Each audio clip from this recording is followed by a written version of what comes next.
గమనించుకోవాలి. ఆయన అంటున్నాడు, ఈడు కానీ తల్లిదండ్రులు కానీ పాపం చేయలేదు. చూడండి కింద ఏమంటున్నాడు, 4వ वचन. मला ज्याने पाठविले त्यांचे कार्य दिवस आहे तोपर्यंत आपल्याला केली पाहिजे. रात्र येणार आहे तिच्यात कोणाच्याही कार्य करवणार नाही. ఏమంటున్నారు చూడండి, పగలయుండగానే పంపబడిన వాని క్రియలను చేయుటకు రాత్రి వచ్చిన తర్వాత అప్పుడు ఎవ్వడు కూడా పని చేయడు. పగలుండగానే పని చేసుకోవాలి. నీ ప్రాణం ఉండగానే ప్రభువుని నమ్ముకోవాలి. నీవు శరీరంలో ప్రాణం కలిగి ఉన్నప్పుడు ఎలా ఉండాలో ఎలా ఉండకూడదో నీవు తెలుసుకోవాలి. రాత్రి వచ్చిన తర్వాత నీవు విశ్రాంతి తీసుకొని పండుకోవాలి, కానీ రాత్రి నా పనికి పోతానంటే కాదు. అంటే శరీరంలో ప్రాణం కలిగి ఉన్నప్పుడే మనము నేర్చుకోవాలి ఏం చేయాలనేది. దేవుడి ఈ లోకానికి మనల్ని ఎందుకు పంపించాడు, ఎక్కడి నుండి మనం వచ్చాము ఖచ్చితంగా తెలుసుకోవాలి.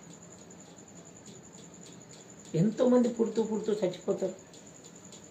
ఎక్కడ పోతారు అందరూ?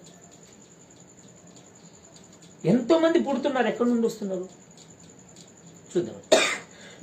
కీర్తనాల గ్రంథం సూత్రసహిత 9వ అధ్యాయం.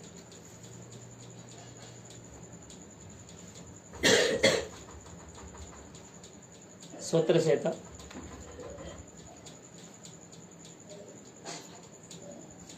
9వ అధ్యాయం 5వ వచనం చూద్దామని ఏమంటాడు. మనిషి ఎక్కడున్నాడో చెప్తున్నారు చూడండి.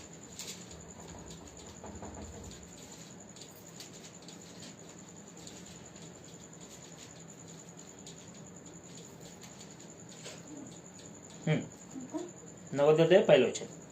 हे प्रभू, तू पिढ्यानपिढी आम्हास निजाम आहेस.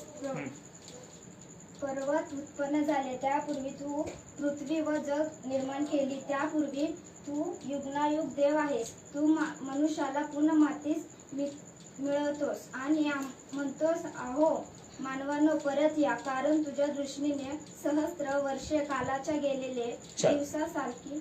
ఏమంటున్నాడు? ప్రభువా, తరతరముల నుండి మాకు నివాసస్థలము నీవే. పర్వతములు పుట్టక మునుపు భూమిని లోకమును నీవు పుట్టించక మునుపు యుగ యుగములు నీవే దేవుడు. నీవు మనుషుల్ని మట్టికి మార్చుచున్నావు, నరులారా తిరిగి రండని సెలవిచ్చుచున్నావు. ఎక్కడున్నామంట మనం? ఈ భూమి మీద తల్లి గర్భంలోకి రాకముదలే మనం దేవుని దగ్గర ఉన్నాం. ఈ శరీరము కేవలము ఆత్మ ఉన్నంత వరకే పనిచేస్తుంది. చనిపోయిన తర్వాత చూడండి, 1 రోజు 2 రోజుల్లో ఇదేమైపోతుంది, వెళ్ళిపోతుంది.